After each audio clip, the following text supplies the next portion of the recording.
All right, welcome to our online participants. Again, my name is Todd Shechter. I serve as Chief Technology Officer for our university, and we're going to be talking about RISE today. First point to begin with is, what is RISE? So RISE is a very large faculty hiring initiative that was launched about a year ago now, maybe a little bit over a year. And RISE is this thing that we're all going to be a part of that has a goal of adding roughly 150 faculty members to our university on top of normal attrition. When you think of 150 faculty members, that's a lot.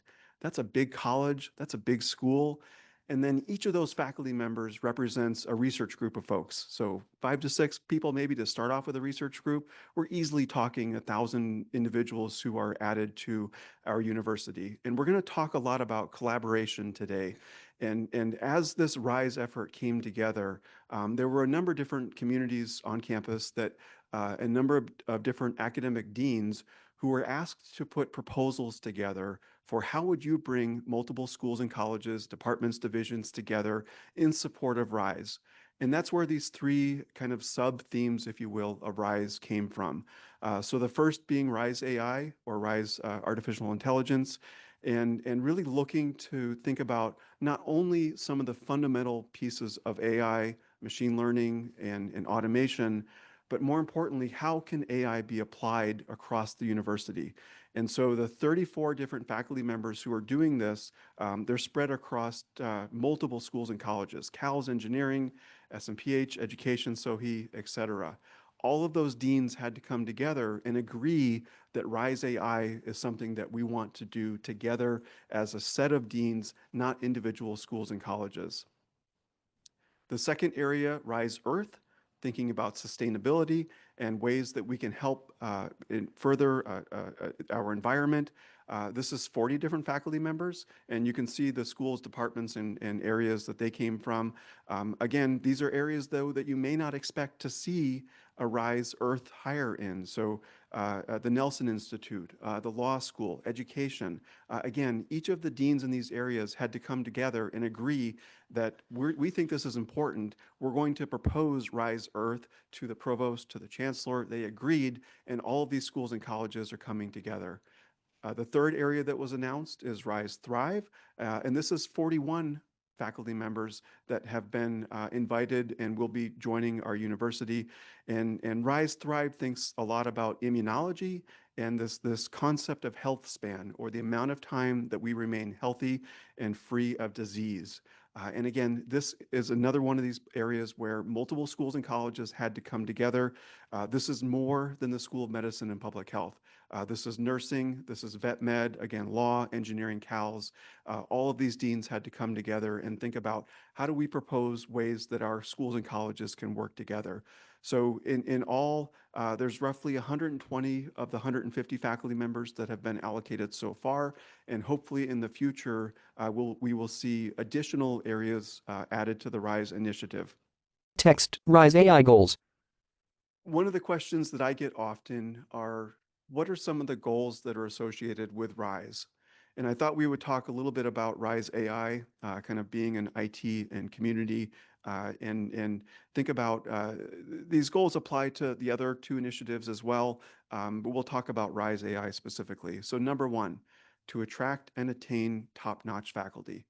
And I would say over the course of the last year, we've been very active as an IT community helping to do that. One of the things that we've done, maybe for the first time ever, is to have research computing be actively embedded in the faculty recruiting process. I see Pete and some others that are nodding their heads in agreement on that. That's been really powerful, because in order to attract and attain these top-notch faculty, we want to show them all of the amazing things that you will see, you will experience, you will have access to when you come to UW-Madison. And so much of that are the people that care and are going to be here to support you as you begin your career at Madison. This has given us the opportunity to have conversations around data sharing, around data security, around data engineering and software engineering in ways that we haven't done in the past. A huge goal of RISE AI is around extramural funding. This is funding in support of research, This is funding that goes beyond some of the traditional areas that we've looked for funding. When we think about industry funding, when we think about foundation funding, clearly the landscape has changed with some of the national partners that we used to rely on for funding. So how do we think differently about where we bring funding in, where we apply to funding in support of RISE AI? And then also thinking about going beyond research. A huge part of RISE is thinking about what are these new faculty members going to bring to us that is applied in the classroom? How can we extend what happens from a research computing perspective to the teaching and learning missions of the university? And that's something that I'm excited to see what happens in the future.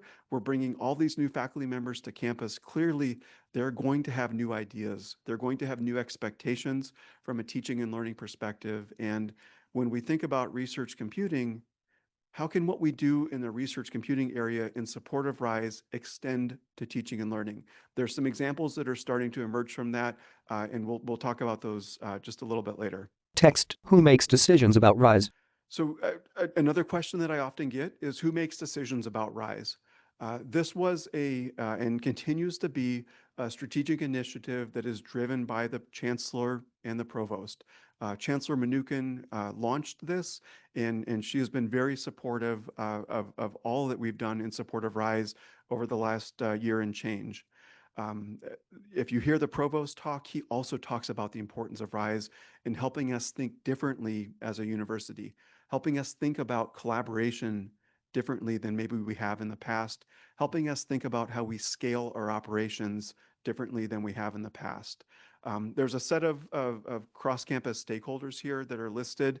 Uh, the academic deans, the vice chancellor's office for research, all of those have played pivotal points in helping us bring RISE forward. I'll point out that we also here have a RISE Research Computing Subcommittee.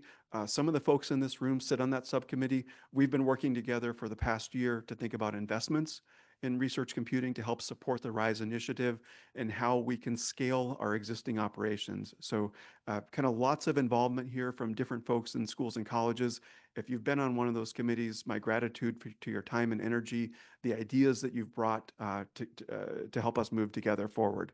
A bar chart. Text, current RISE faculty by unit. So I think it's interesting also to look at where these faculty members are ending up in as we've begun this program. This graph accounts for the last 2 years or so of faculty hiring, as well as what will be moving into next year. And it's interesting to me to see kind of where at the university these different faculty members will be joining us.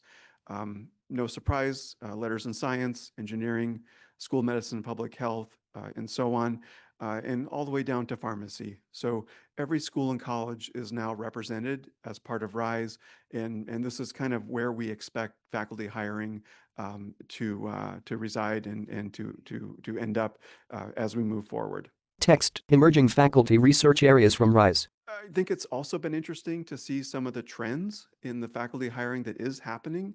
So as part of the preparation for this presentation and another one I did, I started looking at the research areas, both that we are hiring for, as well as the research areas that people bring with them as they're applying to these positions. And it some themes kind of came out, and some themes began to show in the RISE AI area. What I think is interesting here is that it's not so much in traditional AI where we're talking about large language models and building large language models. It's how AI is applied and how AI is applied in the second example there to help improve urban and rural economies. That's an example straight out of the business school where several of their faculty members are thinking about how to apply AI to improve rural Wisconsin, to improve economies in rural Wisconsin. In RISE Earth, thinking about how can we use AI to mitigate some of the impacts of climate change on agriculture in Wisconsin, to mitigate the impacts of climate change on economies and communities in Wisconsin. And then in the Thrive area, a number of researchers beginning to think about approaches to chronic inflammatory diseases. and how we can use AI to govern metabolic functions. Again, this is just a snapshot, if you will, of where we're seeing research interests in the RISE faculty members. And it'll be, I think, very interesting for all of us to see how that materializes and where this takes us moving forward. Text, what have we learned from Rise? It's been interesting to watch the RISE effort move forward. And I think those of us in IT that work across this university, we see some of the struggles and some of the opportunity space, and sometimes how hard it can be to work across such a distributed university. And I will say that others who have been running this RISE program have experienced some of those same struggles as well. And we've noted that uh, it really takes collaboration. And in IT, we're good at doing that. We do this every day. We think about how we work together across the university. We think about how we support each other, about how the services that we provide support each other and enable innovation in our schools and colleges. The RISE program has experienced some of those same things that we see in AI every day. Um, an area that's kind of been new to RISE and thinking about the university is our facilities group. Um, our facilities group has had to think about what kind of physical space is necessary for these new faculty members. Are they going to need wet lab? Are they going to need dry lab? Are they going to need lab space at all? And how do we plan for that? Very, very similar to how we think in IT about the technology needs of new faculty members. And then as often is the case, thinking about ways that we communicate better, thinking about ways that schools and colleges and departments communicate.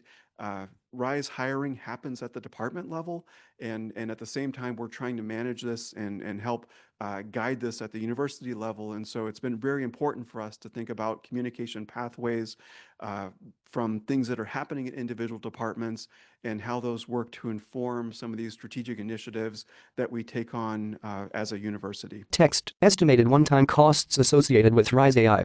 So maybe shifting gears a little bit, talking about some of the investments that are being made specific to RISE AI. And we'll talk about these through a couple different lenses moving forward. As folks know, we are midway through the process of envisioning what our next campus research data center will look like.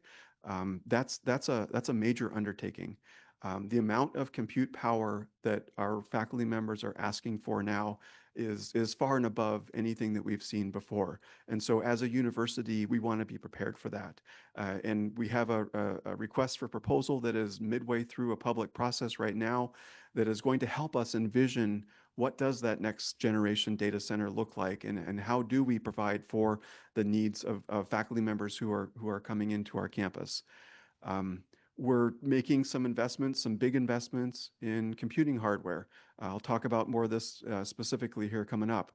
And then also the critical human aspect of computing infrastructure. We talk a lot about computing hardware. The human aspects of infrastructure are just as important, if not more important, to this RISE initiative. And then faculty startup packages being another big area of funding. For those who aren't familiar with how this works, when you're a new faculty member and you come to our campus, you are given a startup package that effectively is money to help you get started. This is money to help you begin your research project, to build your research team, to hire graduate students, perhaps to hire a data scientist.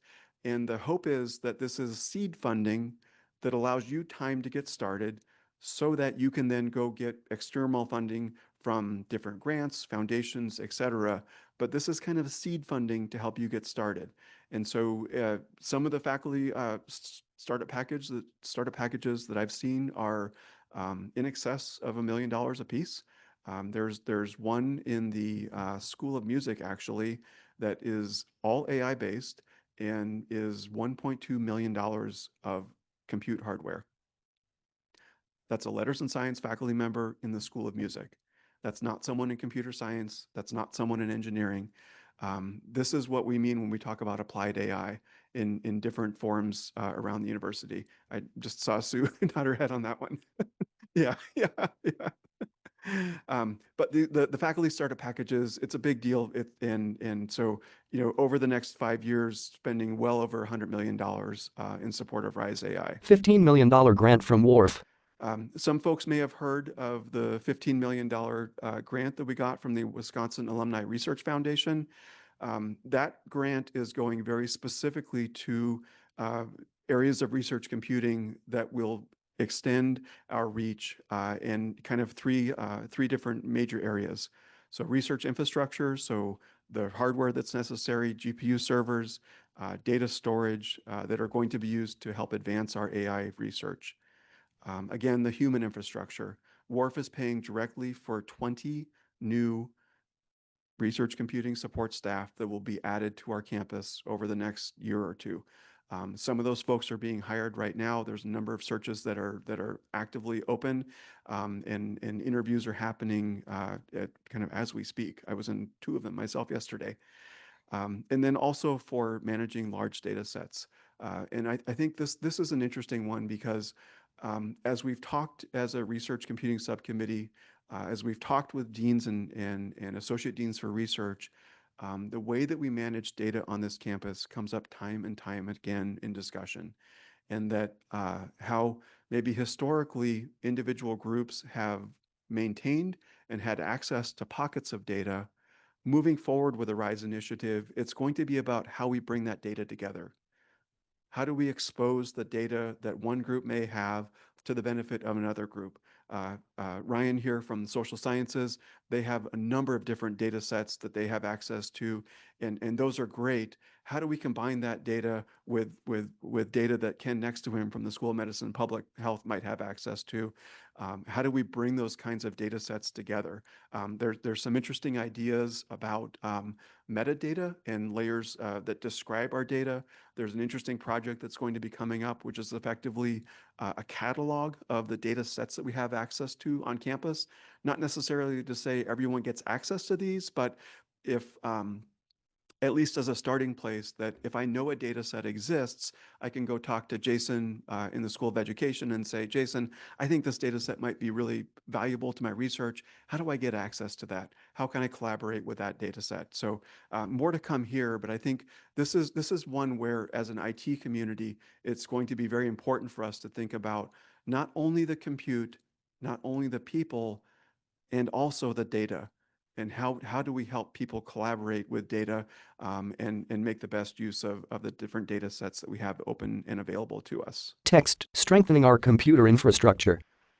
So on a fairly specific side here, there are 5 different groups that are getting funding from this first phase of RISE Research Computing Support funding.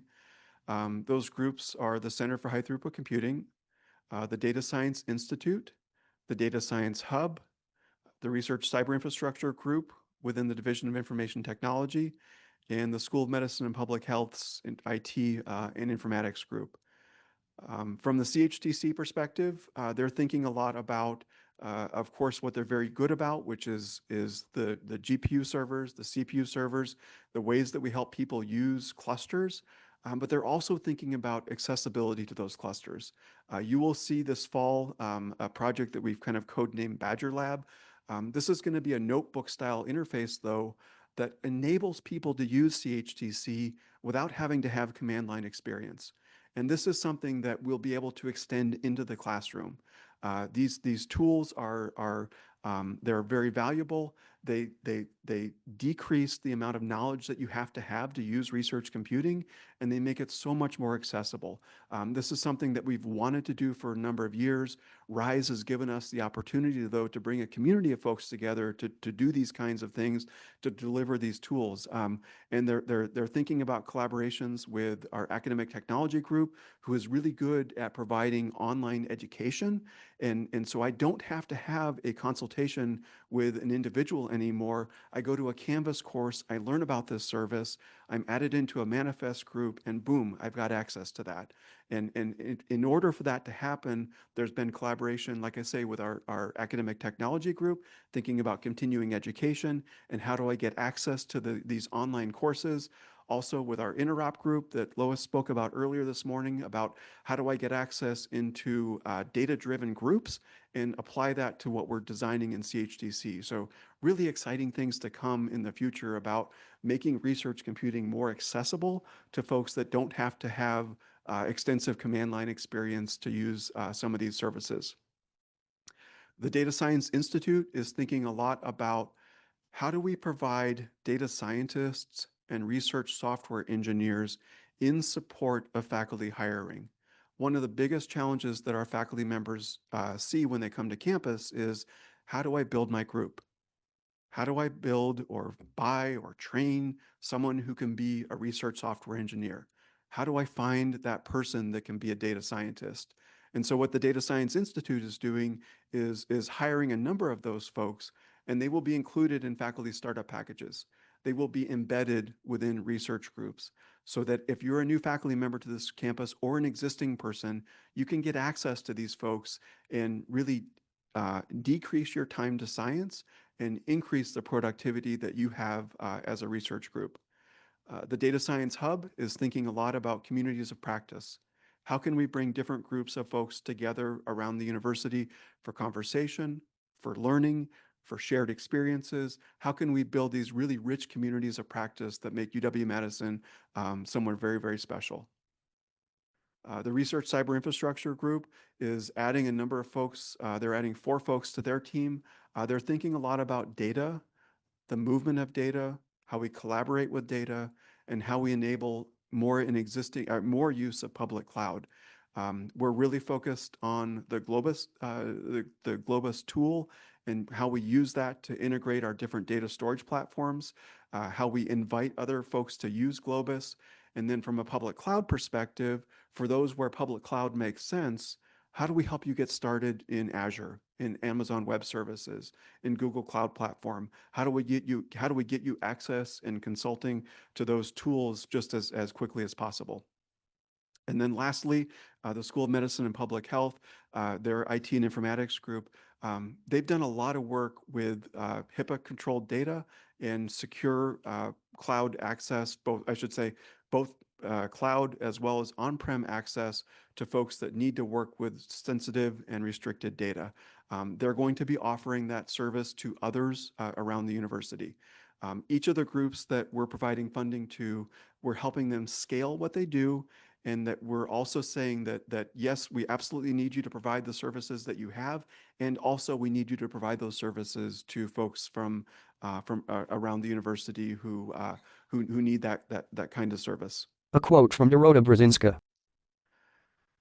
So kind of back on the topic of collaboration, our Vice Chancellor for Research, Dorota Brzezinska, I asked her to talk with me and to share with me a quote about what collaboration means. And I want to read this quote to her because I think it's really impactful for us as an IT community to see and to really think about. Dorota says, we are grateful to UW-Madison's substantial investments in research computing, public cloud, and secure storage infrastructure over the last 6 years, positioning us to better serve our researchers and to welcome new faculty members who bring with them large amounts of data. Again, that key on data. With free and reduced data storage costs, for example, our researchers can focus more of their funding on their research, which is an attractive incentive for recruiting and retaining RISE faculty to the university. Again, the focus on people. IT research partnerships and application development and research tools across departments, schools, and interdisciplinary research centers are critical to growing the RISE AI initiative and embracing machine learning and big data science approaches.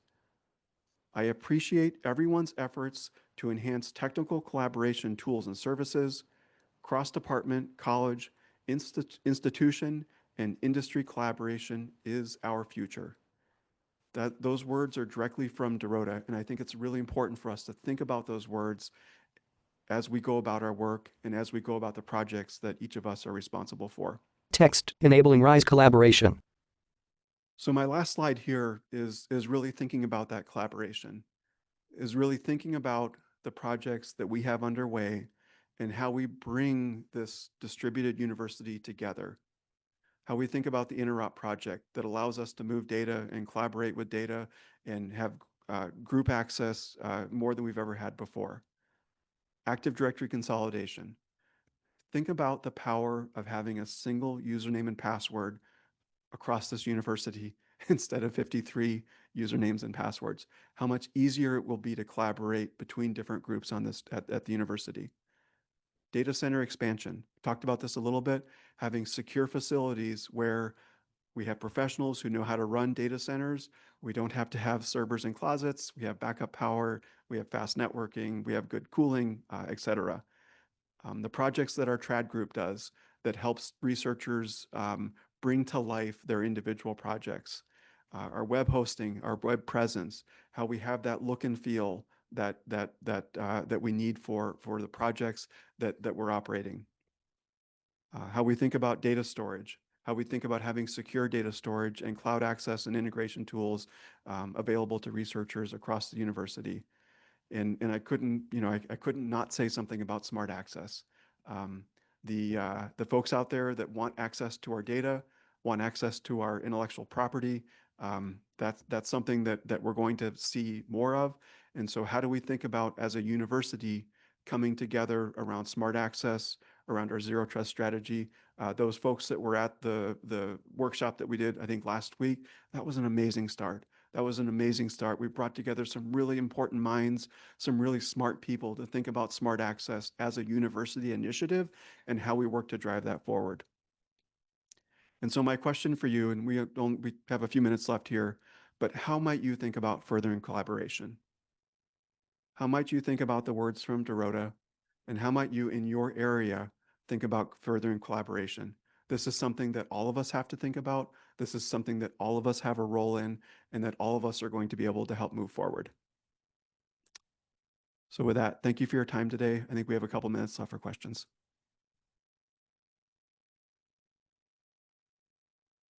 2 minutes? Okay. Jason says we have 2 minutes. Yeah, do you mind? Thanks, Pat. Or you can come up here next to me if you want. Come on up, buddy. You just need a microphone. Hey everybody, if you don't know me, I'm Pat Daly. I work at Do It. So admittedly, I've been a little bit on the outside of the whole Rise initiative, like I'm aware of it. I guess, it seems like it's a very like front end sort of thing to get faculty into campus. Is there any practical difference, like once those faculty are hired and they're in their department, is there anything different from them compared to existing faculty? Can existing faculty like tap into any of the resources for Rise? Yeah. Yeah, that's a great question, Pat. Thank you for asking that. So there is no difference. All of the services that we're making available because of the RISE initiative are available to faculty across the campus. I kind of describe this as RISE is something that has brought us together as a university, and it's benefiting everyone. So when I talked about the expansions at the Center for High Throughput Computing, for example, those are going to be available to existing faculty members as well as RISE faculty members. When we think about the data center initiative, same thing. That's going to be available to existing faculty members as well as new folks.